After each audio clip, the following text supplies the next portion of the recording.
এই হলো deadline communications private limited. আপনারা দেখছেন এক্সপ্রেস নিউজ, খবর নেয়, খবর দেয়।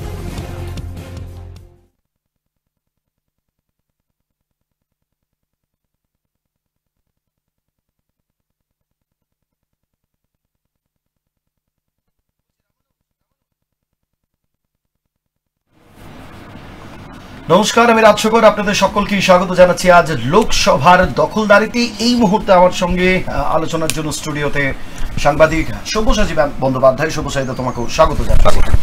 স্বাগত আমাদের দর্শক বন্ধুদের। গত প্রায় 2 থেকে 2.5 মাস টান উত্তেজনা, একের পর এক নির্বাচনী জনসভা, কর্মী সভা, একে অপরের বিরুদ্ধে বিষোদ্গার, একে অপরের বিরুদ্ধে তোপ, এরপরে নির্বাচনের পর দফায় দফায় নানান এলাকা উত্তপ্ত হয়ে ওঠা। এই সমস্ত কিছু পরিস্থিতি পেরিয়ে দিল্লির মসনদে বসবে কে, বাংলায় উড়বে কোন আবির, এই দিকে তাকিয়ে এই মুহূর্তে গোটা ভারতবাসী বললে ভুল হবে, গোটা বিশ্ব। কারণ ভারতবর্ষের মতো গণতান্ত্রিক দেশে কি হতে চলেছে 2024-এর আজ 4 জুন।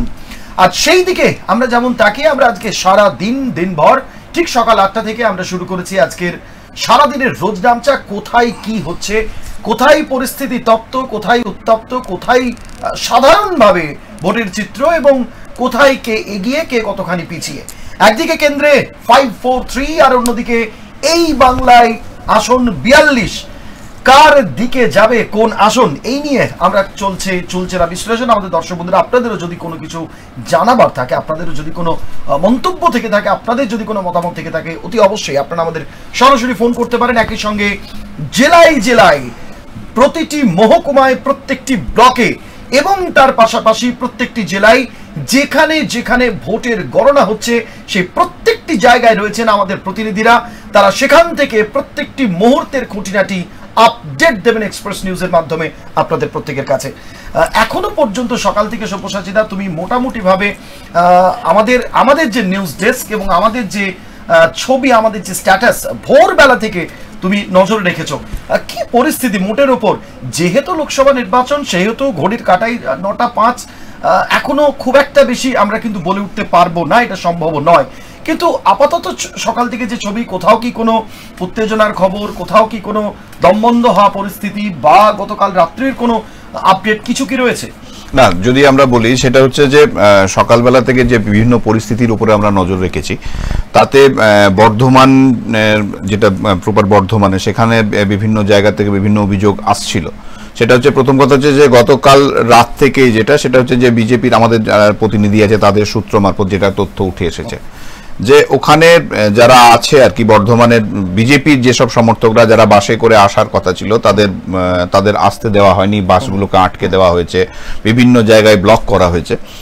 আর বর্ধমান শহরের কিছু জায়গায় একটা উত্তেজনার পরিস্থিতি তৈরি হয়েছিল, কিন্তু পুলিশ প্রশাসন তাদের তৎপরতায় সেই জায়গাটাকে আপাতত ক্ষান্ত করা গেছে, এটা বলাই যেতে পারে।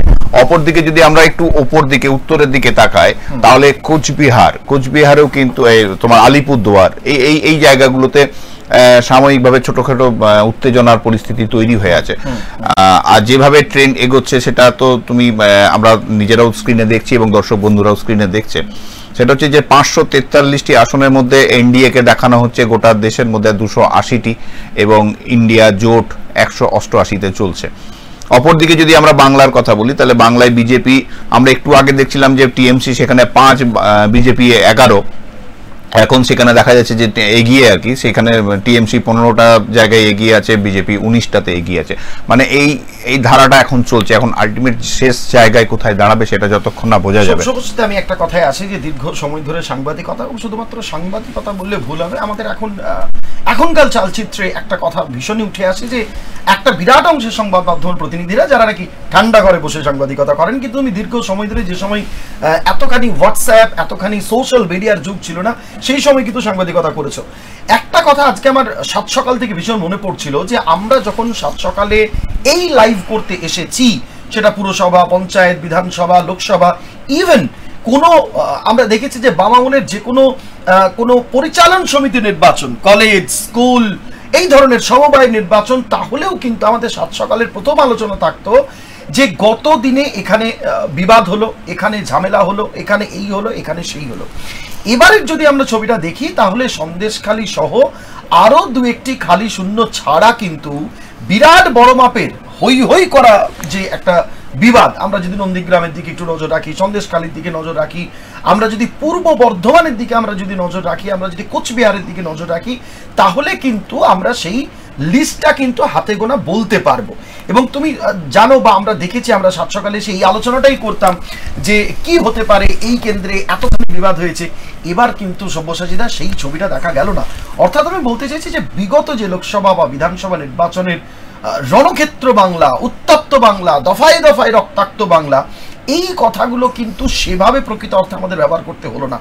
তোমার কি বক্তব্য রয়েছে? না, এটার জন্য ক্রেডিট যদি কাউকে দিতে হয় সেটা নির্বাচন কমিশনকে দিতে হবে, কারণ তারা যেভাবে তাদের মতন করে শুরু করেছে এবং তারা যেভাবে চক আউট করেছে পুরো বিষয়টা, এবং শুধু চক আউট মানে একদম বাংলাকে তারা যেভাবে দেখেছে আর কি, বাংলার নির্বাচনকে যেভাবে দেখেছে, যেভাবে রক্ত ঝরে বাংলার নির্বাচনে, যেভাবে সামান্য তুমি যেগুলো বললে যে সেটা হচ্ছে যে ছোটখাটো যে কোনো নির্বাচনে, সেখানে আমরা পঞ্চায়েতের থেকেও যদি কোনো সমষ্টিগত কোনো নির্বাচন হয় তো সেখানেও দেখেছি যে রক্ত না ঝরলে, কেউ কাউকে আঘাত না করলে সেই নির্বাচন পরিপূর্ণ হয় না। এটা বিদ্রুপ যে একদম একদম। হ্যাঁ, তুমি দেখো না, তুমি গোটা বাংলা জুড়ে আমরা যদি খালি বিহারের কথা বলি তাহলে বিহারের দু একটা ছোট্ট ঘটনা ছাড়া বাকি আর কোথাও গোটা দেশে কিন্তু কোথাও নির্বাচনের সেরকম, বাংলাকে যদি আমি একটু সরিয়ে রাখি তাহলে সেরকম বড় কোনো অঘটনের কোনো গল্প কিন্তু নেই। আর সেই জায়গায় দাঁড়িয়ে বাংলা তো ধরো তোমার তার মতন করে বিভিন্ন সময় যা করছে আর কি, তো এটা আমাদের কাছে বিভিন্ন সময় একটা লজ্জার বিষয়। এটা যদি আমি বলি তাহলে ভুল খুব একটা বলবো না, কারণ বিভিন্ন জায়গাতে যেটা উঠে আসে সেটা হচ্ছে বাংলার নির্বাচন মানে রক্তক্ষরণের নির্বাচন, বাংলার নির্বাচন মানে ভোট লুটের নির্বাচন। কারণ আমরা দেখেছি ভোট ব্যালট বক্স আমরা দেখেছি সেটা হচ্ছে যে ভোট ব্যালট বক্স পুকুরে সাঁতার কাটছে।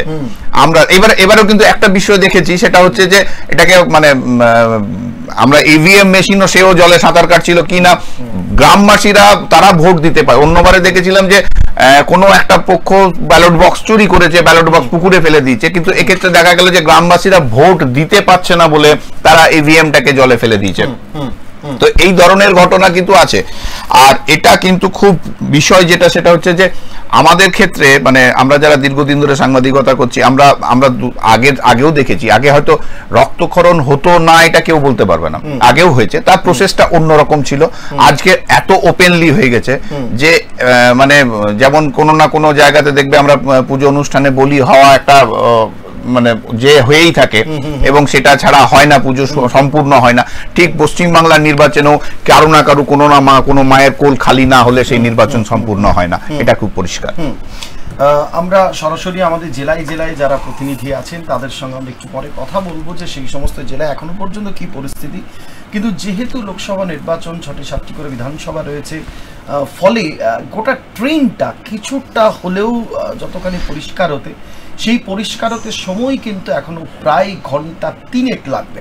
আমরা সব্যসাচীদা এরপরে আমরা সরাসরি একটু আমাদের দক্ষিণবঙ্গের দিকে আসি। তার কারণ দীর্ঘ সময় ধরে আপনারা জানেন যে এক্সপ্রেস নিউজের প্রতি মুহূর্তের নজর দক্ষিণবঙ্গের প্রত্যেকটি কোনায় কোনায়, অবশ্যই তার মধ্যে উত্তরবঙ্গ রয়েছে। বাংলার পাহাড় থেকে জঙ্গলমহল সর্বত্র কিন্তু আমাদের প্রতিনিধিরা ছড়িয়ে আছেন এবং প্রত্যেকটি ক্ষেত্রে আমাদের প্রতিনিধিরা নজর রাখছেন কোথায় কি ঘটনা ঘটছে, কোথাও প্রত্যাশিত বা অপ্রত্যাশিত সেই দিকে আমাদের নজর রয়েছে।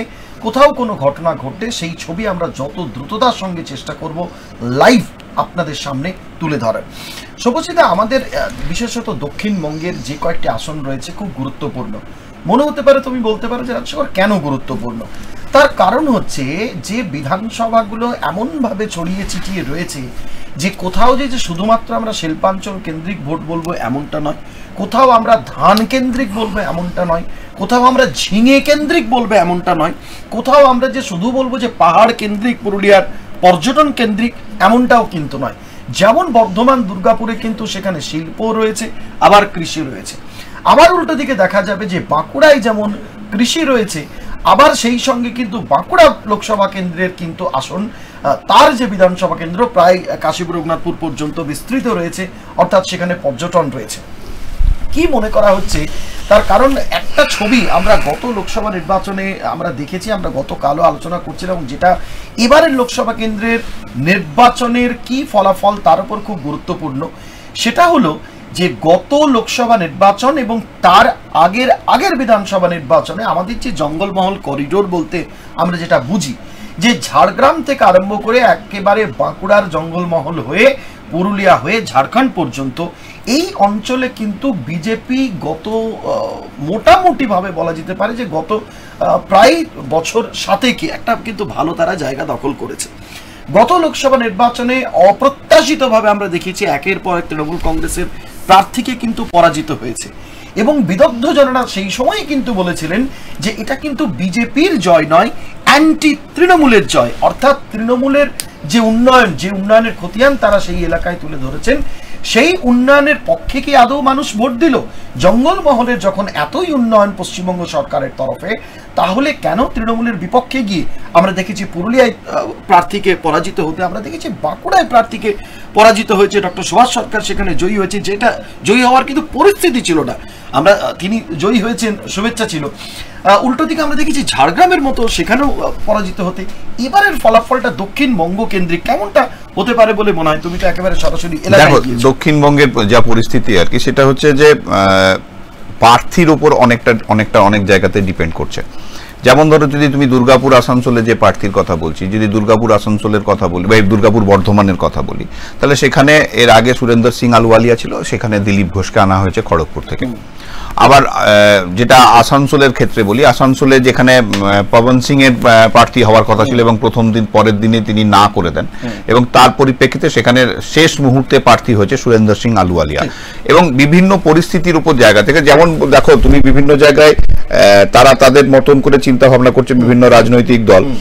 আমরা যদি বর্ধমান পূর্বের কথা বলি, তাহলে বর্ধমান পূর্বে ওইদিকে অসীম সরকার যেমন আছে, এরকম যারা রয়েছে আর কি, প্রত্যেকে নিজের জায়গা থেকে নিজের লোককে এখানে আনার চেষ্টা করেছে, খালি আসানসোল বাদ দিয়ে। আসানসোল বিজেপি কিন্তু তাদের কথা অনুযায়ী তারা ঘরের ছেলেকে ওখানে প্রার্থী করেছে।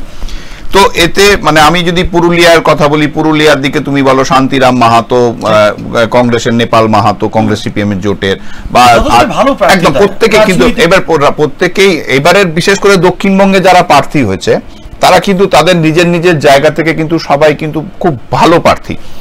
আমরা যদি পশ্চিম দুর্গাপুর বর্ধমানের কথা বলি, ছাড়া কিন্তু প্রত্যেকে একদম তুমি বামফ্রন্টের যিনি প্রার্থী হয়েছে বাম কংগ্রেসের সুকৃতি ঘোষাল, এক কথায় মানে আমরা এটা আমার না বললে মানে অন্যরকম বলা হবে, সেটা একদম বিশিষ্ট মানুষ, যে যাকে একদম এই ধরনের মানে রাজনীতিতে কেন এনারা এলেন, একদম আপনি কেন রাজনীতিতে এলেন, তো এই ধরনের লোকরা যে কেন মানে এই আজকে, তবে হ্যাঁ এই ধরনের লোকরাও যদি আবার রাজনীতিতে না আসে, তো রাজনীতির যে পাঁক হয়ে আছে সেটাও পরিষ্কার হবে না, এটাও কিন্তু অস্বীকার করার কোনো জায়গা নেই।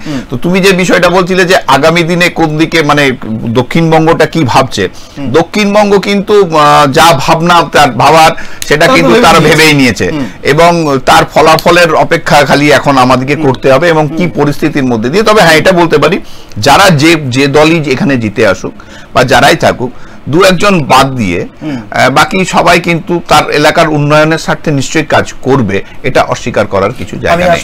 আমি আসবো এবং আমরা ঠিক যেখানে ছিলাম, যে একদিকে বর্ধমান দুর্গাপুর এবং একদিকে আসানসোল কেন্দ্রে কিন্তু তৃণমূল কংগ্রেসের প্রার্থী হিসেবে যারা আছেন তারা কিন্তু স্থানীয় নন, সেক্ষেত্রে কেউ বহিরাগত তকমা দিয়েছেন। আদতে ছবিটা কি হতে পারে আমরা সেই নিয়ে একটু সরাসরি আলোচনায় যাব। আমাদের সঙ্গে সরাসরি এই মুহূর্তে পশ্চিম বর্ধমান জেলার আসানসোল থেকে, আসানসোল লোকসভা কেন্দ্র, সেখানে রয়েছেন আমাদের প্রতিনিধি জয়ন্ত। তোমাকে স্বাগত জানাচ্ছি সরাসরি লোকসভার দখলদারিতে। আমরা একটু জানতে চাইবো যে শুরুতেই যে এই মুহূর্তে ঘড়ির কাঁটায় 9:17, তুমি এই মুহূর্তে আসানসোলে কোথায় দাঁড়িয়ে আছো এবং এখনো পর্যন্ত ছবিটা কি রকম? একদম আসানসোল ইঞ্জিনিয়ারিং কলেজে সকাল থেকে গণনার কাজ শুরু হয়েছে, তৎপর রয়েছে প্রশাসন। আমরা সেই ছবি দেখতে পেয়েছি, সকাল থেকে প্রথমে ক্যাচাল প্লেটে গণনা হয়েছে, প্রথম রাউন্ডে গণনা হয়েছে। প্রথম রাউন্ডে গণনাতে আমাদের কাছে যে তথ্যটা উঠে আসছে, বিজেপি প্রার্থী এসএস আলুওয়ালি এগিয়ে আছে 5টি বিধানসভা অঞ্চল থেকে আসানসোল লোকসভা ক্ষেত্রেতে। বারোবনি এবং পাণ্ডবসর এলাকা থেকে কিছু পিছিয়ে আছে, কিন্তু 5টি বিধানসভা থেকে এগিয়ে আছে এসএস আলুওয়ালিয়া। এটা প্রথম রাউন্ডের আমরা তথ্য পেয়ে প্রথমে জানাচ্ছি। পরবর্তীকালে যে আমাদের কাছে আসবে তথ্য, তারপর সেই ভিত্তিতে আমরা পরবর্তী জানাতে থাকবো। এই মুহূর্তে এখন গণনা প্রক্রিয়া চলছে, সিসি ক্যামেরা দিয়ে মনে দেওয়া হয়েছে আসানসোল লোকসভা কেন্দ্রে যে গণনা কেন্দ্র আছে ইঞ্জিনিয়ারিং কলেজ সেই কেন্দ্রটাকে। এখনো পর্যন্ত তুমি যেটা বললে যে সুরেন্দ্র সিং আলুওয়ালা মানে এগিয়ে আছে 5টি এলাকা থেকে, পাণ্ডবেশ্বর, বারাবণী, যেখানে তৃণমূল কংগ্রেসের মূল গড় মানে জয় পাওয়ার যেখান থেকে সম্ভাবনা। তুমি জানো যে সর্বশেষ যে বাই ইলেকশন সেই সময় শত্রুঘ্ন সিনহাকে কিন্তু একটা বিরাট বড় লিড কিন্তু পাণ্ডবেশ্বর এবং পাণ্ডবেশ্বরের যে ব্লক লাউদহ ফরিদপুর যে ব্লক, সেই ব্লক একটা বিরাট লিড দিয়েছিল। আমরা সে প্রসঙ্গে পরে আসছি, সম্প্রসারিতা রয়েছে। আমি তার আগে একটু জানতে চাইবো যে ভোটের গণনা এবং তার আগে ডিসিআরসি যে কেন্দ্রগুলিতে হয়, যে স্কুল বা যে কলেজে সেই স্থান রাখা হয়, সেখানে প্রতিবারই কিন্তু একটা বিশৃঙ্খলা, সেখানে যারা আসেন কাজ করতে তাদের একটা সুস্থ পরিবেশ নেই, প্রবল গরম, কেউ বলেন জল পাচ্ছি না, কেউ বলেন খাবার পাচ্ছি না। এই পরিস্থিতিটা কি রকম? যারা সেখানে এজেন্ট আছেন তাদের কি পরিস্থিতি, পুলিশ প্রশাসন যারা আছেন, সব মিলিয়ে পরিস্থিতিটা ওখানে একটু কি রকম আমি চাইবো যদি তুমি আমাদের দর্শকদের ছবিটা একটু দেখাও চারপাশে। একদম একদম যে চিত্রটা আমরা তুলে ধরি, সকালবেলা যারা ভোট কেন্দ্রে আছে অফিসাররা বলুন, এবার এজেন্টরা বলুন, তাদেরকে প্রত্যেককে ভালো মতো যে চেক যেটা বলা হয়, আমরা প্রত্যেকটা নিরাপত্তার জন্য চেক করা হচ্ছিল, প্রত্যেকটা চেক করে মোবাইল বা যাবতীয় গ্যাজেট আছে কিনা সেটা দেখে নেওয়া হচ্ছিল, বা ধূমপান কোনো জাতীয় জিনিস আছে কিনা সেটা দেখে প্রবেশ করতে দেওয়া হয়েছে। তারপর যারা যারা করা হয়েছে প্যান্ডেল, আমি ক্যামেরা পাশে দেখাবো, এখানে মিডিয়া সেল করা হয়েছে, এখানে সিসি ক্যামেরা ফুটেজ যারা করা হয়েছে, কেন্দ্রগুলো প্রত্যেকটা কেন্দ্রে দেখাচ্ছে যেগুলো গণনা চলছে, এবং কেন্দ্রীয় বাহিনী টহল দিচ্ছে এলাকাতে, রাজ্য পুলিশও রয়েছে, মোতায়েন রয়েছে, এদিকে অবজারভার রয়েছেন, এবার আধিকারিক রয়েছেন, পুলিশের সঙ্গে তারা ঘোরাঘুরি করে দেখছেন। অলরেডি এই কেন্দ্রে আমাদের জেলা শাসক আছেন, উপস্থিত হয়েছেন, এভাবে গণনা প্রক্রিয়া চলছে। হ্যাঁ, পানীয় জলের ব্যবস্থা রয়েছে, টিফিন দেওয়া হচ্ছে এবং ইলেকট্রিক ব্যবস্থা রয়েছে, সবকিছু মিলিয়ে মোটামুটি গণনা চলছে। একের পর এক রেজাল্ট আসছে, আমরা প্রথম রাউন্ডে রেজাল্ট পেয়েছি বলে আমরা তথ্যটা তুলে ধরতে পেরেছি। এর পরবর্তী যে রাউন্ডে রেজাল্ট আমাদের আসবে সেটা আমরা তুলে ধরবো। সঙ্গে থাকো জয়ন্ত, আমরা আবারও তোমার কাছে আসবো এবং খুব গুরুত্বপূর্ণ একটি লোকসভা কেন্দ্র, আসানসোল লোকসভা কেন্দ্র দক্ষিণবঙ্গের অত্যন্ত গুরুত্বপূর্ণ। কেন গুরুত্বপূর্ণ আমরা সেই নিয়ে নিশ্চয়ই পরে আসবো।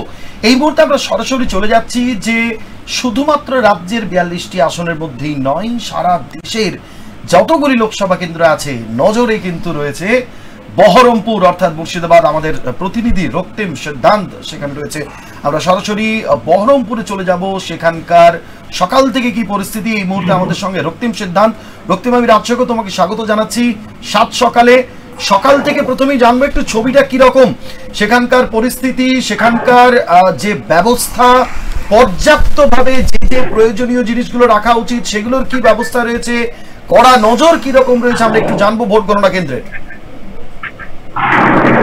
দেখো, আমি এই মুহূর্তে দাঁড়িয়ে বহরমপুর লোকসভা কেন্দ্রের যেখানে কাউন্টিং চলছে সেই কাউন্টিং সেন্টার অর্থাৎ বহরমপুর গার্লস কলেজের সামনে। একেবারে এখানে কিন্তু কড়া নিরাপত্তা বেষ্টনীর মধ্যে মুড়ে ফেলা হয়েছে। একেবারে এই যে গার্লস কলেজ, সেই গার্লস কলেজের সামনের যে 200 মিটার, সেই 200 মিটারের মধ্যে কাউকে কিন্তু একেবারে ঘুরতে দেওয়া হচ্ছে না। একেবারে এই সাধারণ যারা মানুষ রয়েছে তাদেরকেও কার্যত এখানে আসতে দেওয়া হচ্ছে না। এই ইলেকশন কমিশন অফ ইন্ডিয়ার যে পাস, সেই পাস ছাড়া কিন্তু এখানে কেউ ঢুকতে পারছে না। সকাল থেকে ভোট গণনা প্রক্রিয়া শুরু হয়েছে বহরমপুর লোকসভা কেন্দ্রে, এবং সেই ভোট গণনা প্রক্রিয়াতে প্রথম রাউন্ডে বহরমপুর লোকসভায় আমরা যেটা জানতে পারছি, অজিত চৌধুরী অর্থাৎ কংগ্রেসের যিনি প্রদেশ কংগ্রেস সভাপতি বহরমপুর লোকসভা কেন্দ্র থেকে যিনি প্রতিদ্বন্দ্বিতা করেছিলেন, সেই অধীর রঞ্জন চৌধুরী কিন্তু বহরমপুর লোকসভায় কিন্তু প্রথম রাউন্ড গণনার শেষে কিন্তু এগিয়ে রয়েছেন।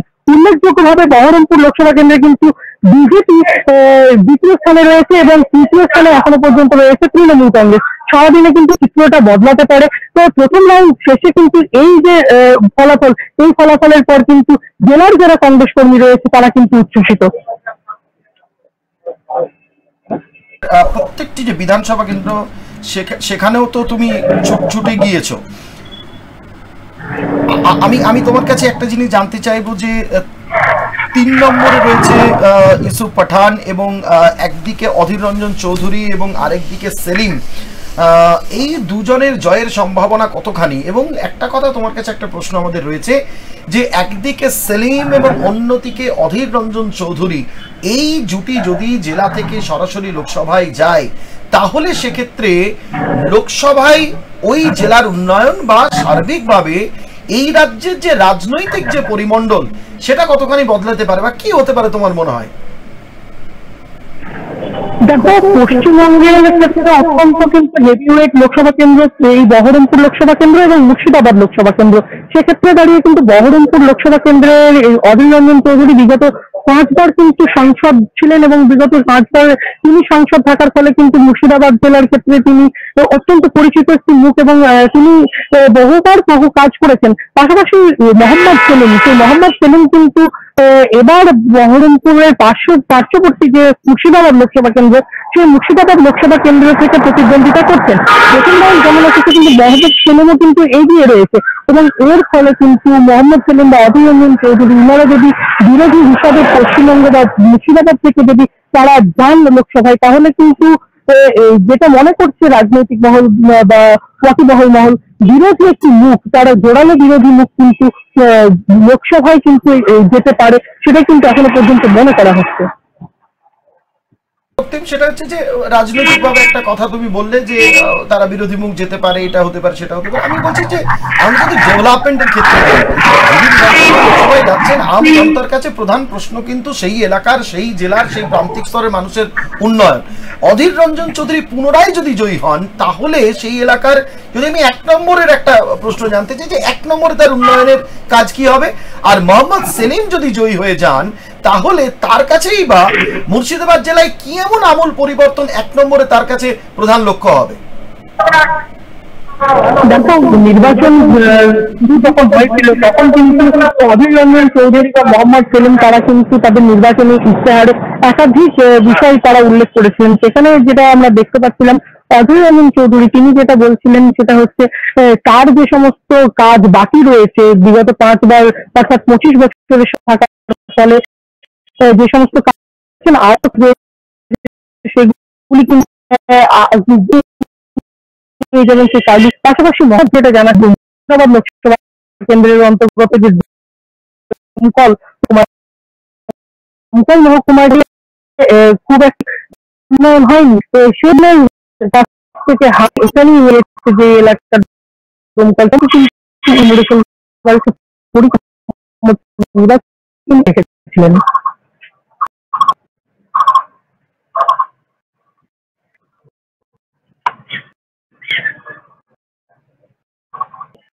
রক্তিম, তোমার কাছে আসবো, আমি আসবো তোমার কাছে। এইভাবে এই যে সব্যসাচীদা যে কথাটা আমরা জানতে পারলাম এবং যে ছবিটা দেখছি আমরা, যে ইউসুফ পাঠান সে 3 নম্বরে থাকলেও এদিকে সেলিম তিনিও এগিয়ে যাচ্ছেন। এই রাজ্যের রাজনৈতিক পরিমণ্ডলে যে ছবিটা দীর্ঘ সময় ধরে ছিল, গত কয়েক বছরে কিন্তু বিজেপি একটু ক্ষমতাশালী হওয়ার পর সংখ্যালঘু ভোট কোন দিকে যাবে, এটা কিন্তু একটা বিরাট বড় ফ্যাক্টর হয়ে উঠেছে। মালদহ, মুর্শিদাবাদ এবং আমরা একটু আগে আলোচনা করছিলাম আসানসোল লোকসভা কেন্দ্র, কতগুলো লোকসভা কেন্দ্রে এটা কিন্তু একটা বড় ফ্যাক্টর। সংখ্যালঘু ভোটের যে ছবিটা, সেটা কি অনেকখানি সেলিম যদি মানে জয়ী হয়, বা এখন তো আর জয়ী বলতে পারে, এখন সে অনেকখানি এগিয়ে যাচ্ছে, কতটা এক্ষেত্রে বড় ফ্যাক্টর হচ্ছে বলে মনে হয়? তার মানে কি আদৌ মানে তৃণমূল যেখানে দাবি করছে যে সংখ্যালঘু ভোট তাদের সঙ্গে থাকবে এবং কেউ কেউ বলছেন বিজেপির ক্ষেত্রে সেটা যাবে না, কতখানি এই ক্ষেত্রে ইম্পর্টেন্ট? দেখো, সংখ্যালঘু ভোট দুপক্ষের ক্ষেত্রেই, মানে প্রথম কথা হচ্ছে যে বিজেপি যে একবারই সংখ্যালঘু ভোট পাবে না বা তাদের দিকে নেই, এটা যদি বলে দেওয়া হয় তাহলে এটা কিন্তু একদম এক কথায় বলা হবে, ভুল বলা হবে। একটা পার্সেন্টেজ ভোট কিন্তু সংখ্যালঘু ভোট, যেটা আজকের ডেটে মানে বিজেপি যেভাবে তার প্রচারের মাধ্যম বা তারা যেভাবে মানুষের কাছে এগিয়ে এসেছে, সেক্ষেত্রে একটা পার্সেন্টেজ অফ ভোট কিন্তু তুমি বিজেপির সঙ্গে আছে। এবং মানে একটা সম্প্রদায়ের ভোট, যারা একটু শিক্ষিত সম্প্রদায়, যারা বিষয়গুলো একটু তলিয়ে দেখছে যে কি আদৌ আমাদের উপকার হচ্ছে কিনা বা এই সরকার এলে আমাদের কোনো ক্ষতি হচ্ছে কিনা, তারা আছে বিজেপির সঙ্গে বা তারা সরাসরি যাচ্ছে। অপরদিকে যদি তুমি বলো মালদা, মুর্শিদাবাদ যে জায়গাগুলো আছে, বিশেষ করে মুর্শিদাবাদের ক্ষেত্রে যদি আমরা বলি, তাহলে মুর্শিদাবাদের ক্ষেত্রে যে বিষয়টা দাঁড়াচ্ছে সেটা হচ্ছে যে তোমাকে একটা জিনিস বুঝতে হবে, সেটা হচ্ছে যে মুর্শিদাবাদে কিন্তু কংগ্রেস এবং বাম যে জোট, এবং সেখানে যেভাবে কংগ্রেস মুর্শিদাবাদ এবং তোমার আমরা বহরমপুরের কথা বলি, তাহলে বহরমপুরের ক্ষেত্রেও কিন্তু ওখানে কংগ্রেস যেমন মুর্শিদাবাদের একদম এক কথাটা সম্পূর্ণভাবে সমর্থনের জায়গায় দেখিয়েছে সেলিমকে, ঠিক ঠিক সেই রকম এই বহরমপুরের ক্ষেত্রেও কিন্তু সংখ্যালঘু যে ভোটের জায়গাটা আছে সেটাও কিন্তু অধীর চৌধুরীর সঙ্গেই রয়েছে এখনো পর্যন্ত। এবং তুমি আমরা যেভাবে ট্রেন্ড দেখলাম তাতে দেখা যাচ্ছে যে তৃতীয় পজিশনে আছে তোমার ইউসুফ পাঠান। কিন্তু যাই বলো তুমি, মানুষ কিন্তু দীর্ঘদিন ধরে 5 বারের সাংসদ, একটা নিজস্ব তো কারিশমা অধীর চৌধুরীর আছে, এটা অস্বীকার করার কোনো জায়গা নেই। এবং এইখান থেকে অধীর চৌধুরী যদি জিতে বেরিয়ে যায় তাহলে কিন্তু তার এই যে ইন্ডি জোট বা কংগ্রেসের ভেতরে তার একটা আলাদা অস্তিত্বের জায়গা তৈরি হবে। না তার মানে কি বহরমপুর কেন্দ্রে তুমি বলতে চাইছো যে ব্যক্তিটাই সেক্ষেত্রে প্রধান, সেক্ষেত্রে কংগ্রেস বাম জোট বা তৃণমূল কংগ্রেস বা বিজেপি এটা খুব একটা ফ্যাক্টর নয়, অধীর চৌধুরী এটাই সবচেয়ে বড় ফ্যাক্টর। না শুধু তাই না, দেখো 5 বারের সাংসদ নিশ্চয়ই তো কিছু কাজ করেছেন, কিছু তো মানুষের সঙ্গে জনসংযোগ তার আছে, আর সেটাকে আটকানোর জন্যই কিন্তু আজকে তুমি বলো না বহরমপুরের জন্য কি তৃণমূল কংগ্রেসের অন্য কোনো প্রার্থী ছিল না? বহরমপুরের জন্য তাকে প্রার্থী কাকে নিয়ে আসতে হলো? প্রাক্তন ক্রিকেটার ইউসুফ পাঠানকে তাকে নিয়ে আসতে হলো, কি না যদি মানুষকে অন্যদিকে কনভার্ট করা যায় মুডটা যদি একটু একদম। আর একটা বিষয় তোমাকে বুঝতে হবে, সেটা হচ্ছে যে যদিও এটা আমাদের পার্ট থেকে বলা যদিও কিন্তু এটা অন্য বিষয়, তবু বলতে হয়, সেটা হচ্ছে যে তুমি দেখো বহরমপুরের ক্ষেত্রে ইউসুফ পাঠানই বা কেন? অন্য কোনো প্রার্থী কি তৃণমূল কংগ্রেসের ছিল না? তৃণমূল কংগ্রেসের ওখানে যাদিকে তৈরি করেছে অরূপ সরকার বা যারা আছে তাদেরকে কি ওখানে প্রার্থী করতে পারতো না? তাহলে সংখ্যালঘু ভোটটাকে অন্যদিকে যাতে কনভার্ট করা যায় সেটার জন্য কিন্তু ইউসুফ পাঠান, এটা অস্বীকার করার কিন্তু কোনো জায়গা নেই। আমরা যেখানে ইউসুফ পাঠানের কথা বলছি এবং সেক্ষেত্রে আমরা সংখ্যালঘু ভোটটাকে কিন্তু একটা নজর দিচ্ছি এবং নজর দেওয়ারই কথা। এবং আমি একটু আগেই বলেছি, আশা করি তুমিও একমত হবে, আমাদের দর্শক বন্ধুরা একমত হবেন, যে বিজেপি কেন্দ্রে দ্বিতীয়বার ক্ষমতায় আসার পর থেকে এবং এই রাজ্যে একটু শক্তিশালী হওয়ার পর থেকে কিন্তু সংখ্যালঘু ভোটটা একটা ইম্পর্টেন্ট। এই মুহূর্তে আপনাদের কাছে এবং দর্শক বন্ধুদের কাছে সবচেয়ে যে আরও একটি গুরুত্বপূর্ণ বিষয়, যে যেদিকে এতখানি কনফিডেন্ট নরেন্দ্র মোদীর এবং এনডিএ জোট, সেক্ষেত্রে কিন্তু বিরোধী যে জোট অর্থাৎ ইন্ডিয়া, তারাও এগিয়ে যাওয়ার পথে এই মুহূর্তের যা পজিশন তাতে যে তারা খুব একটা মন্দ পজিশনে আছেন এমনটা কিন্তু নয়। তারা কিন্তু হাড্ডাহাড্ডি এগিয়ে যাওয়ার লড়াইয়ে তারাও কিন্তু রয়েছেন পথে। শেষমেশ কাদের মুখে হাসি ফুটবে, তাদের জোটে কতখানি আসন সংখ্যা আসবে সেটা তো আগামী আরো কয়েক ঘন্টা পর বলবে। তার কারণ হচ্ছে এক্ষেত্রে আরো একটা সংখ্যালঘু ভোট এবং তার সঙ্গে যেহেতু ইন্ডিয়া জোটের যে বিষয়, সেক্ষেত্রে আপনাদের জানিয়ে রাখি যে উত্তরপ্রদেশের যে 42, সেই 42-এর উত্তরপ্রদেশের যে আসন, তাতে কিন্তু কংগ্রেস এবং সমাজবাদী পার্টি তারা কিন্তু যথেষ্টই আসন সংখ্যার ক্ষেত্রে, ভোট গণনার ক্ষেত্রে তারা কিন্তু এগিয়ে আছেন। এবং ইউপিতে কংগ্রেস এগিয়ে যাওয়া বা সমাজবাদী পার্টি এগিয়ে যাওয়া বা বিজেপির এগিয়ে যাওয়া, যে রাজনৈতিক দলই এগিয়ে যাক না কেন, সেখানে সংখ্যালঘু ভোট একটা বড়ই কিন্তু বালা এবং বড় ইম্পর্টেন্ট। বিশেষত সমাজবাদী পার্টি এবং কংগ্রেসের যে ইন্ডিয়া জোট, সেই জোটের ক্ষেত্রে কিন্তু অত্যন্ত ইম্পর্টেন্ট বলা যেতে পারে যে সংখ্যালঘু ভোট। আমি আসবো সব্যসাচীদা, যে দেশের লোকসভা নির্বাচন, বৃহৎ গণতান্ত্রিক দেশে এই মুহূর্তে সংখ্যালঘু ভোট এতখানি ইম্পর্টেন্ট, এতখানি নজরদারি, নজর কাড়া কেন প্রত্যেকটি রাজনৈতিক দল তারা দেখছেন? দেখো, প্রথম কথা তুমি ইউপির কথা বললে, ইউপির যে 80টি আসন রয়েছে, সেই 80টি আসনের মধ্যে যারা মানে ইউপি যার সঙ্গে যে দলের সঙ্গে থাকবে, এক কথায় বলা যেতে পারে ক্ষমতায় তারাই থাকবে বা কেন্দ্রে তারাই আসছে, এটা অস্বীকার করার কোনো জায়গা নেই। এটাই হয়ে আসছে। তার কারণ হচ্ছে যে তারা এত বড় একটা বিধানসভা মানে মনে হয় যেন দেশের একদম দেশের লোকসভা হচ্ছে। তো সেই অনুযায়ী তুমি যেটা বললে যে ইউপিতে কংগ্রেস যেভাবে এগিয়ে আছে বা তাদের ইন্ডি জোট যেভাবে এগিয়ে চলছে, কিন্তু এখন এটা এগানো পেছানো, এটা তো গণনার এক একটা বক্স, এক একটা ইভিএম এক এক রকমের কথা বলবে। তো এটা নিয়ে এখনই এই মুহূর্তে কোনো মন্তব্য করা যাবে না যে তাদের আলটিমেট শেষ হাসিটা কে হাসবে। কিন্তু এটা বলা যেতেই পারে, সেটা হচ্ছে যে একটা ধারাবাহিক চিত্র বোঝা যায় যে কি হতে চলেছে। এখন আমরা দেখছি যে গোটা অল ওভার যদি 543টার মধ্যে যদি দেখতে যাই, তাহলে 255টাতে এই মুহূর্তে এগিয়ে আছে এবং 223টাতে 37টাতে ইন্ডি জোট এগিয়ে আছে এবং আদার্স যারা আছে তারা 13টাতে এগিয়ে আছে। কিন্তু এগিয়ে থাকা মানে এই নয় যে তারাই এখনো পর্যন্ত জিতে গেছে বা জিতছে। আর ইউপি, বিহার, মহারাষ্ট্র, পশ্চিমবঙ্গ, এইগুলোর উপরে এখন বিশেষ করে পশ্চিমবঙ্গের উপরে নজরটা একটু অন্যান্য স্টেটের থেকে বেশি হয়ে আছে। তার কারণ হচ্ছে পশ্চিমবঙ্গের সঙ্গে একটা ইগো জড়িয়ে আছে। যে কোনো তুমি কেন্দ্রের এনডিএ সরকারেরই বলো, যে তাদেরকে পশ্চিমবঙ্গে তারা যেভাবে এর আগে আমরা দেখেছি 2021-এর বিধানসভার ক্ষেত্রে তারা বলেছিল এসবার 300 পার, যে নারা নিয়ে এসেছিল 200 হবেই আর কি কনফার্ম ছিল, সে 200 তো হয়নি। যাই হোক 77-এ তাদের ঘোড়া আটকে গেছিল, তারপরেও তারা তাদের বেশ কিছু লোক প্রার্থী যারা জিতেছিল তাদেরকেও ধরে রাখতে পারেনি, তারাও অনেকে রাজ্য সরকারের ক্ষমতাসীন দলে চলে গেছিল। এখন দেখার সেটা হচ্ছে যে এই যে 400 পারের যে এনডিএ ডাক দিয়েছে, যে 400 পারটা কোন জায়গায় এসে তাদের ফুল স্টপ হবে। এবং বিজেপি, আমরা এর আগেও আলোচনা করছিলাম যে বিজেপি এর আগে আমরা দেখলাম যে যেভাবে আগের 2014 বা 2019-এ যে ট্রেন্ড রেখেছিল সেই ট্রেন্ড থেকে তারা নিজের দিকে কতটা আগে নিয়ে যেতে পারবে, এটা এখন খুব বড় প্রশ্ন আছে যতক্ষণ না শেষ হচ্ছে। যেখানে ট্রেন্ডের কথা বলছি, আমরা একটু আগে আসানসোলের আমাদের প্রতিনিধি জয়ন্তর সঙ্গে আমরা কথা বলছিলাম সব্যসাচী, এবং জয়ন্ত জানালো যে এখনো পর্যন্ত ঘণ্টাখানেকের যে ভোটের গণনা, তাতে করে কিন্তু 5টি অঞ্চলের খতিয়ান অনুযায়ী এখনো পর্যন্ত সুরেন্দর সিং আলওয়ালিয়া তিনি কিন্তু এগিয়ে আছেন।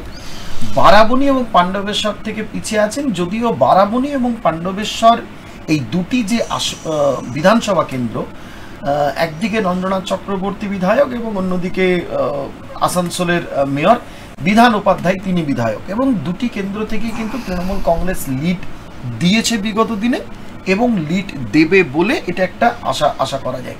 যদি আমরা সংখ্যালঘুর ক্ষেত্রেই দেখি, তাহলে আসানসোল কেন্দ্রে যার জয় আসুক না কেন এবারে নির্বাচনে, সংখ্যালঘু ভোটটা আসানসোল লোকসভা কেন্দ্রে এবারে নির্বাচনে কি ইম্পর্টেন্ট, নাকি কোথাও বিজেপি জুজু বা বিজেপি প্রার্থীকে জয়ী করানোটা অ্যান্টি তৃণমূল, এইটা ইম্পর্টেন্ট, কোনটা কি মনে হয়? দেখো, সংখ্যালঘু ভোটটা যদি প্রাসঙ্গিক না হতো, মানে প্রয়োজন না হতো, তাহলে এত তোষণের রাজনীতির বা এত তোষণের কথাবার্তা আসতো না। আমরা দেখেছি যে বেশ কয়েকদিন আগে পশ্চিমবঙ্গের রাজনীতি বা পশ্চিমবঙ্গের নির্বাচন যেটা নিয়ে সব থেকে বেশি উত্তপ্ত হয়েছিল সেটা হচ্ছে ধর্মের কার্ড। আমরা দেখেছিলাম যে বিভিন্ন জায়গা থেকে এই সংখ্যালঘু সম্প্রদায়ের মূল যারা দায়িত্বে আছেন, ধর্মের এক কথায় বলতে গেলে হিন্দু এবং মুসলিম যে দুটো ধর্মেরই ঠিকাদার যদি আমরা বলি এক কথায়, তারা কিন্তু তাদের মতন করে তারা একদম কাগজ করে পরে তারা একটা ফতোয়া জারি করেছিল যে তাদের বিভিন্ন জায়গা থেকে তাদের প্রার্থী।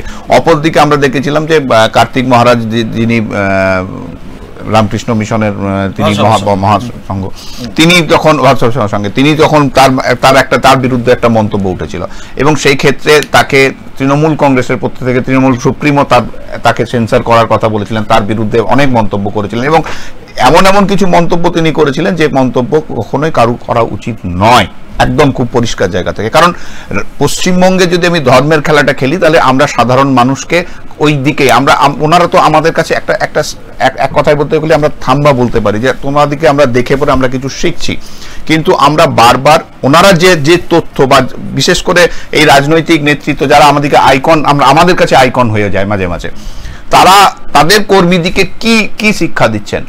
উনি মঞ্চ থেকে কখনো বলছেন এই আইন আমি মানি না, তার মানে আপনি আরো 10 জনকে আইন না মানার কথা বলছেন। আপনি যদি একটা প্রশাসনের এত বড় জায়গায় থেকে আপনি আইনের বিরোধিতা করেন, তাহলে আপনি যদি বিরোধিতা করেন সাধারণ মানুষ তো একই কথা বলবে। আপনি যদি ধর্ম নিয়ে খেলেন তো সাধারণ মানুষও ধর্ম নিয়ে খেলবে, কারণ আপনাকে দেখে তারা এগিয়ে যাচ্ছে। এটার থেকে যতক্ষণ না বেরিয়ে আসবে আর এই সংখ্যাগুরুর তত্ত্ব থেকে যতক্ষণ না আমরা নিজেদেরকে বার করতে পারবো ততক্ষণ কিন্তু বাংলায় শান্তির পরিবেশ তৈরি হবে না। আমরা শান্তির পরিবেশ বা অশান্তির পরিবেশ যে প্রসঙ্গে আসি না কেন, সব্যসাচী এবং আমাদের যারা দর্শক বন্ধু আপনারা জানেন যে আমাদের দেশের বেশ কয়েকটি বিধানসভা কেন্দ্র আছে, যে বিধানসভা কেন্দ্রকে কখনো কখনো বলা হয় যে এটাই কিন্তু একটা সেমিফাইনাল ম্যাচ, যার মধ্যে অবশ্যই কিন্তু 1 নম্বরে থাকে উত্তরপ্রদেশ, দ্বিতীয়ত বিহার থাকে, পাঞ্জাবকে ধরা হয়, স্পেশালি গত কয়েক বছরে ওয়েস্ট বেঙ্গলকে ধরা হচ্ছে, এবং তার মধ্যে আজকের যে ছবিটা এই মুহূর্তে ঘড়ির কাঁটায় 9:37 এবং তাতে করে যে ছবি, তাতে করে উত্তরপ্রদেশে এমনটা ভেবে নেওয়ার কোনো কারণ নেই যে সরাসরি এনডিএ জোটে গিয়ে গেল মোদি, এমনটা কিন্তু ভেবে নেওয়ার কোনো কারণ নেই। তার কারণ শেয়ানে টক্কর চলছে, কাঁটাই তারা কিন্তু দাঁড়িয়ে, একদিকে এনডিএ একদিকে ইন্ডিয়া। 80-র মধ্যে দুপক্ষই কিন্তু 40% করে 40-40 তারা কিন্তু দাঁড়িয়ে আছে। দুপক্ষই, যে এক পক্ষ যে অনেকখানি পিছিয়ে গেছে এমনটা নয়, আবার এক পক্ষ যে অনেকখানি এগিয়ে গেছে এমনটা নয়। যদিও পুরোপুরি জানতে আমাদের আরো কয়েকটা ঘন্টা দেখতে হবে। ঠিক তার পাশাপাশি পশ্চিমবঙ্গের যে 42টি কেন্দ্র রয়েছে, সেই পশ্চিমবঙ্গের 42টি কেন্দ্রেও সেই একই রকমভাবে কাঁটায় কাঁটায় টক্কর চলছে। এ পক্ষ বলে আমায় দেখ, তো ও পক্ষ বলে আমায় দেখ, এমন একটা ছবি আমরা সকাল থেকে এখনো পর্যন্ত যে ট্রেন্ড দেখছি। পশ্চিমবঙ্গে এখনো পর্যন্ত বাংলায় যে ছবি দেখা যাচ্ছে আপনাদের কাছে আমরা সেই ছবি তুলে ধরছি। আপনারা দেখতে পাচ্ছেন যে একদম স্পষ্টতই আমরা যে ছবি দেখাচ্ছি যে বিজেপি 19, তৃণমূল কংগ্রেস 19, কংগ্রেস এবং লেফট ফ্রন্ট তারাও 3 এবং আদার্স 0। এই ছবি কিন্তু এখনো পর্যন্ত চলছে। এবং সকাল থেকে ট্রেন্ড আমরা যেটা দেখছি, উত্তরপ্রদেশের যে ট্রেন্ড, পশ্চিমবঙ্গের ট্রেন্ড, স্পেশালি আমাদের ওয়েস্ট বেঙ্গলের বাংলার যে ট্রেন্ড, এই ট্রেন্ডটা কিন্তু সকাল থেকে বিরাট যে খুব একটা কারো এক পক্ষে এক পেশে ট্রেন্ড অন্যান্য বিধানসভা বা লোকসভা নির্বাচনে বলেন যে আমরা এগিয়েছিলাম, আমরা এগিয়ে আছি। এবার কিন্তু সেইটা বোঝা খুব মুশকিল। আমি একটা কথাতে আসতে চাইছি সব্যসাচীদা, আমরা গত কয়েকদিন ধরে বিভিন্ন জেলায় গেছি, বিভিন্ন জনের সঙ্গে কথা বলেছি। পুলিশ থেকে প্রশাসন, বিজেপি থেকে তৃণমূল, কংগ্রেস থেকে সিপিএম, বুদ্ধিজীবী থেকে ব্যবসায়ী, উদ্যোগপতি, সবার কাছে অন্যান্য নির্বাচনে একটা ছবি দেখা যায় না যে উনি জিতছেন, অদিত চৌধুরী জিতছেন, দিলীপ ঘোষ জিতছেন, দেব জিতছেন, বা বলে দেন যে অগ্নিমিত্র পল জিতছেন, তাপস বন্দ্যোপাধ্যায় জিতছেন। এই জিতছেন এটা কনফার্ম কনফিডেন্টলি কেউ কিন্তু বলতে পারছে না। এর কারণটা কোথায়? দেখো, প্রথম কথা হচ্ছে যে এবারে মানে একদম এবং এবারে তুমি নির্বাচন দেখেছো, খুব একটা থমবন্ধ একটা পরিস্থিতি। আমরা নির্বাচনের দিকেও দিনেও আমরা খবর নিচ্ছিলাম যে কোথায় কত।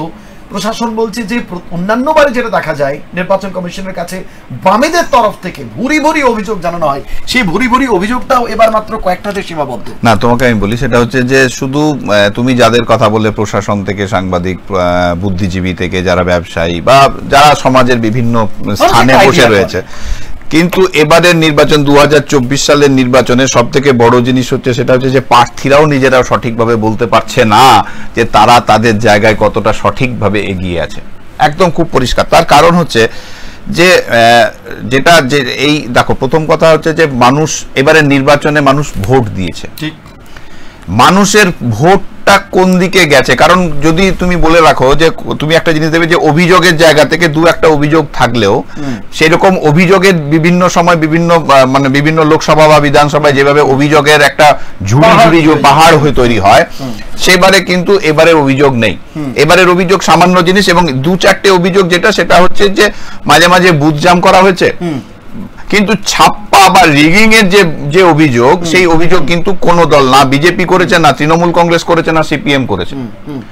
আর পুনর্নির্বাচন আমরা খালি দুটো কেন্দ্রে দেখলাম যে লোকসভা বিধানসভা না দেখি, কিন্তু নির্বাচন করতে হবে, কিন্তু এবারে সেরকম কিছু হয়নি। খালি জয়নগরের একটা কি দুটো বুথে হয়েছে। আর আমরা যদি দেখি তো এরকম দুটো তিনটে বুথে খালি পুনর্নির্বাচন গতকাল হয়েছে আর কি। তো পুনর্নির্বাচনের কথা যেগুলো সামান্য জিনিস, ওখানে অসুবিধার কিছু নেই, ওটা হতেই পারে। বিভিন্ন এত বড় একটা যখন মহাযজ্ঞ হচ্ছে সেখানে তো ছোটখাটো ত্রুটি থাকতেই পারে। কিন্তু সেই জায়গায় দাঁড়িয়ে তুমি যে পরিস্থিতির কথা বলছো, এবারে যেহেতু মানুষ ভোট দিয়েছে, মানুষ তার নির্ণয়ের জায়গা থেকে মানুষ বোঝাতে চেয়েছে বা বোঝাতে পেরেছে যে তারা কি চাইছে। তো সেক্ষেত্রে মানুষও কিন্তু মানে রাজনৈতিক নেতৃত্ব থেকে আরম্ভ করে সাধারণ মানুষ সবাই কিন্তু কনফিউজ হয়ে আছে যে আদৌ কি হচ্ছে কি হচ্ছে না। মানে আগে যেমন জোর গলায় একটা আলাদা উন্মাদনা ছিল যে হ্যাঁ, যেমন আজকে তোমাকে একটা মানে এর আগেও আমরা দেখেছি যে নির্বাচন চলতে চলতে নির্বাচন শেষ হয়েছে, সেই পরের দিন বা সেই দিন রাত্রেবেলায় আমরা দেখেছি যে কুচবিহারে তোমার আবির খেলা হয়ে গেল। আমরা দেখেছি যে তোমার এই আরামবাগে একদম নির্বাচনের পরের দিনই ওখানে মিষ্টি মুখ হয়ে গেল। আবার আজ সকালবেলায় আমি আরামবাগে তোমাকে একটা কথা বলি, আরামবাগে সকালবেলাতেই মিতালি বাগ, তৃণমূল কংগ্রেসের প্রার্থী মিতালি বাগ সকালবেলাতে প্রেস কনফারেন্স করেছে এবং তিনি বলেছেন আমরা জিতছি। এই যে জায়গা গতকাল দেখেছি আমরা দীপক অধিকারী অর্থাৎ দেব, সেও একটা তার মতন করে ফেসবুকে একটা সোশ্যাল মিডিয়ায় যে জানাচ্ছে যে আমরাই থাকছি বা আমরাই জিতছি। তো এইগুলো বিভিন্ন জায়গায় বিভিন্ন করছে এবং এইগুলো কিন্তু তারাও কিন্তু কনফিউজ আছে যে তাদের কি হবে। কারণ ভোটটা মানুষ দিয়েছে, এটাকে একবারের জন্য অস্বীকার করা যাবে না। ভোট কিন্তু এবারে রিগিং হয়নি বা ছাপ্পা যেভাবে হয় পশ্চিমবঙ্গের রাজনীতিতে, পশ্চিমবঙ্গের নির্বাচনে এবারে কিন্তু তার ধারে কাছে কিন্তু নেই। দু একটা জায়গায় হয়নি, এটা হলফ করে বলা যাবে না। তাহলে কি ট্রেন্ড বদলাচ্ছে? মানুষ যদি ভোট দিতে পারে, তোমরা তো দীর্ঘদিন ধরে মানে সাংবাদিকতায় আছো, বামামালেও ভোট হয়েছে, মারামারি হয়েছে, সবকিছু, কিন্তু পরবর্তী সময় যখন তৃণমূল কংগ্রেসের ফার্স্ট ফেজ অর্থাৎ 2011 এবং তার পরবর্তী সময়ে আমরা একটা ছবি দেখেছি যেটা অস্বীকার করার কোনো জায়গা নেই, যে পঞ্চায়েতের নির্বাচন, বিধানসভা নির্বাচন, একের পর এক রক্ত, একের পর এক মানুষের মৃত্যু, কেউ ছেলে হারিয়েছে, কেউ তার কন্যাকে হারিয়েছে, সন্তানকে হারিয়েছে, তাদের যে আর্তনাদ কান্না, এই সব মিলিয়ে মিশিয়ে তোলপাড় করা বাংলা, ফের রক্তাক্ত বাংলা, বিহারকে হার মানাচ্ছে বাংলা, এই ছবিগুলো কিন্তু হতো। এবারের যে আমরা নির্বাচন দেখলাম তাতে করে কিন্তু একটা সন্দেশ খালি, আমরা বলছি না যে এটা আমাদের কাছে প্রত্যাশিত বা এটা আমাদের কাছে কিন্তু কাম্য নয়। বাংলার যে সংস্কৃতি, বাংলার সংস্কৃতি আমাদের সংস্কৃতি, এই একটা সন্দেশ খালি, নন্দীগ্রাম, একটা বর্ধমান, এইটা দেখে কি আমরা সম্পূর্ণরূপে বিচার করতে পারি? যে জেলাটা একটা ছোট্ট নির্বাচনকে কেন্দ্র করে বারংবার আমরা দেখেছি উত্তপ্ত হয়ে ওঠে, তার নাম হলো আমাদের গোটা রাজ্যের মধ্যে হয়, সেটা হচ্ছে বীরভূম। সেই বীরভূমে কিন্তু শান্তির ভোট হয়েছে, সুষ্ঠু নির্বাচন কমিশন বলছে সুষ্ঠু। দেখো তোমাকে আমি একটা জিনিস বলি, এটা কি আলাদা ট্রেন্ড? না, নাকি নয়া জেলা সভাধিপতির একটা কারিশমা, কোনটা? না, আমি তোমাকে অন্য বিষয়, সেটা হচ্ছে যে দেখো, কেন্দ্রই বলো বা রাজ্যই বলো, প্রথম কথা হচ্ছে যে এখন যে জায়গাটা চলছে সেটা হচ্ছে যে যেভাবেই হোক নিজেকে ক্ষমতায় ধরে রাখতে হবে। এবার তার জন্য যা যা করণীয়, সাম দাম দণ্ডভেদ সমস্ত কিছুকে অ্যাপ্লাই করে পরে নিজের ক্ষমতাকে, এই যে ধরো তুমি আর আমরা আলোচনার মধ্যে আছি, আমরা যদি একজন কেউ কন্টিনিউ বলে যাই আর কি, তাহলে সামনে যিনি দেখছেন তার কাছে এটা মনোটোনাস হবে। তাহলে আমাদেরকেও ঠিক সমানভাবে দুজনার মতন করে যদি কথা বলি এবং বাস্তব যে চিত্রটা সেটা যদি মানুষের কাছে তুলে ধরি, তাহলে যে দর্শক বন্ধুরা আমাদের দেখছেন তাদের কাছেও কিন্তু এটা তাদের কাছে দেখার বিষয় হবে এবং শোনার বিষয় হবে। ঠিক সেই রকমই একই পদ্ধতিতে কেন্দ্র এবং রাজ্য, কেন্দ্রও সবসময় চাইছে যে তারা বিরোধী শূন্য থাকুক, একাই যা করব সেটাই হবে। রাজ্যও কিন্তু তাই চাইছে যে আমরা কোথাও বিরোধীদের স্থান দেব না, বিরোধীরা থাকলে আমাদের সমস্যা হবে, তাহলে বিরোধীদেরকে রাখা যাবে না, আমাদেরকে নিজেদের ক্ষমতায় থাকতে হবে এবং বাকি যারা বিরোধী আছে তাদেরকে দুচ্ছাই করব, এক কথাতে। তাহলে যেমন সামনের দর্শক বন্ধু একজনের বকলে বা একজন কথা বললে একজনের কথাতে তার ক্ষেত্রে যেমন মনোটোনাস হবে, ঠিক সেই রকমই আমাদের মতন যারা সাধারণ ভোটার আছে, একজনাকে খালি দেখে যাচ্ছি যে স্বৈরতন্ত্রের মতন সে তার মতন করে রাজত্ব করে যাবে, আমাদের কাছেও এটা কিন্তু মনোটোনাস হবে, সাধারণ ভোটারদের কাছেও কিন্তু সেটা মনোটোনাসের জায়গায় দাঁড়াবে। এবং তখন ওই দর্শক বন্ধুটি যেমন আমাদের কথা, একজনের কথা শুনে যেমন সে তার রিমোটের বটনটা টিপতে পারবে বা টিপে নিয়ে বেরিয়ে যেতে পারবে, ঠিক সেই রকমই সাধারণ যারা ভোটার আছে তারাও কিন্তু ভোটের জায়গা থেকে সেই ইভিএম এর সেই বটনটাই টিপবে যেটাতে তার ভালো লাগবে। তো একদম বিরোধীদের প্রয়োজন আছে। বিরোধী যদি না থাকে, বিরোধিতা যদি না হয়, যদি কেউ সামনের আয়নায় তাদের মুখটা, যে ক্ষমতায় আছে তার মুখটাকে না আয়নায় ধরতে পারে, তাহলে কিন্তু একই রকম ভাবে চলবে এবং বাংলা বলো ভারত বলো সবাই আমরা পিছিয়ে পড়বো এবং এটা একটা অন্য সিচুয়েশন তৈরি হবে। কিন্তু যদি বিরোধী দিকে সম্মান দিয়ে তাদের জায়গা দিতে পারি, আমার মনে হয় আরো ভালো উন্নয়ন হবে, আরো এগিয়ে যাব। যে তুমি একেবারে আমাদের এই সময়ের একেবারে শেষ দিকে একটা কথা তুললে, সেটা হচ্ছে যে উন্নয়ন। গত কয়েক বছরে যে কোনো রাজনৈতিক দল, তৃণমূল কংগ্রেস, বহুজন সমাজবাদী পার্টি বা আপ বা বিজেপি, কারো ক্ষেত্রে তারা মঞ্চে দাঁড়িয়ে যতখানি সময় তারা বিষোদ্গার করতে, বিপক্ষকে কটাক্ষ করতে, তোপ দাগ দিয়ে যতখানি সময় তারা ব্যয় করেন, তারা আদতে কি কি উন্নয়ন করেছেন এবং আগামী দিনে কি কি উন্নয়ন করতে চান সেক্ষেত্রে কি সময় ব্যয় করেন? জনতার কাছে তো প্রত্যাশিত। তারা নরেন্দ্র মোদীর বক্তব্য কেন শুনতে যাবেন? কি করবেন তিনি? মমতা বন্দ্যোপাধ্যায়ের কথা কেন শুনবেন? কি করবেন তিনি? খতিয়ানটা তুলে ধরার, নাকি ও এটা বলে গেল আমি এটা বলতে চাইছি? তো অদ্ভুত ট্রেন্ড। প্রথম কথা হচ্ছে যে তুমি যেটা বলছো সেটা হচ্ছে যে অদ্ভুত ট্রেন্ড, মানে আমরা এটা নিয়ে আমার যেহেতু সময় না একদম সময় শেষের দিকে আজ পরের আলোচনা এটা নিয়ে আলোচনা নিশ্চয়ই হবে, কিন্তু তার একটা সূচনা বা শুরুয়াত আমি যেটা বলছি তোমাকে সেটা হচ্ছে যে এবারের নির্বাচনে তুমি দেখো প্রথম থেকে একদম সমস্ত রাজনৈতিক দলের যে ইস্তেহার প্রকাশ হয়েছে, সমস্ত রাজনৈতিক দলের, কংগ্রেস বলো কংগ্রেসের, সিপিএম এর ব্যক্তিগত সিপিএম এর, তৃণমূল কংগ্রেসের, ভারতীয় জনতা পার্টির, কোন ম্যানিফেস্টোতে কেউ কোথাও রাজ্যের শিল্পায়ন নিয়ে কোনো রকম কোনো মন্তব্য করেনি। রাজ্যের সংস্কৃতি যে সংস্কৃতি একটা দেশ বা একটা রাজ্যের ধারক বা বাহক বলা যেতে পারে, তাতে সেই বিষয়টা নিয়ে, উন্নয়ন নিয়ে কোনো রকম কোনো কথা কেউ বলেনি। শিক্ষার কি পরিস্থিতি আছে, শিক্ষার কর্মসংস্থান, শিক্ষার মান কোন জায়গায় গিয়ে দাঁড়িয়ে আছে সেটা নিয়ে কিন্তু কেউ, মানে আমরা এলে শিক্ষার মানকে সঠিক জায়গায় নিয়ে যাব, আমরা ক্ষমতায় এলে আমরা কর্মসংস্থানের জায়গাটাকে সিকিউর করব, আমরা ক্ষমতায় এলে সংস্কৃতিকে আরো আগে নিয়ে যাব, এটা নিয়ে কারো কোনো রকম কোনো ম্যানিফেস্টোতে কেউ নেই। কে সারা বছরে 12টা গ্যাসের সিলিন্ডার দিল?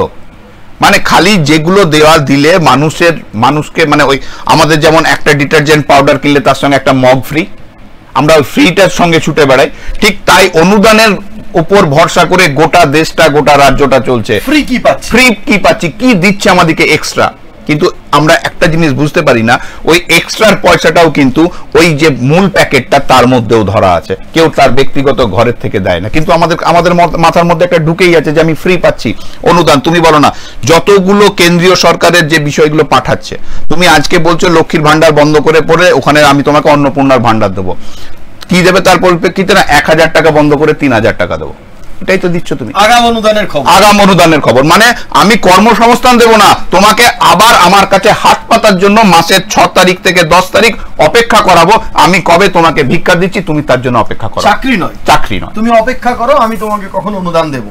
খুব গুরুত্বপূর্ণ জায়গা। আমরা সকাল থেকে পরপর 2টি এপিসোডে আমরা এসেছি, আমরা এরপরে আরো কয়েক মিনিট পর আবার আমরা 3rd এপিসোডে আসবো, এবং কি পরিস্থিতি সেই নিয়ে আমরা আলোচনা করেছি। এর পরের পর্যায়ে নিশ্চয়ই বাংলার কর্মসংস্থান কি হবে, বাংলার ছেলে মেয়েদের আদতে ভবিষ্যৎটা ঠিক কোথায়, আদতে কে বলছেন এই নিয়ে, নাকি শুধুই অনুদানের গল্প, উন্নয়নের গল্প কোথায়, এই সব নিয়ে আমরা আসবো। এখনো পর্যন্ত যা ছবি যা ট্রেন আপনারা দেখছেন বাংলায়, বিজেপি 19টিতে এগিয়ে, তৃণমূল কংগ্রেস 19টিতে এগিয়ে, কংগ্রেস এবং বামেরা জোটে 3টিতে এগিয়ে, এবং আদার্স 0, এখন তারা এগোতে পারেনি।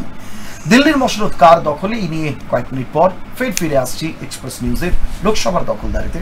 সঙ্গে থাকুন।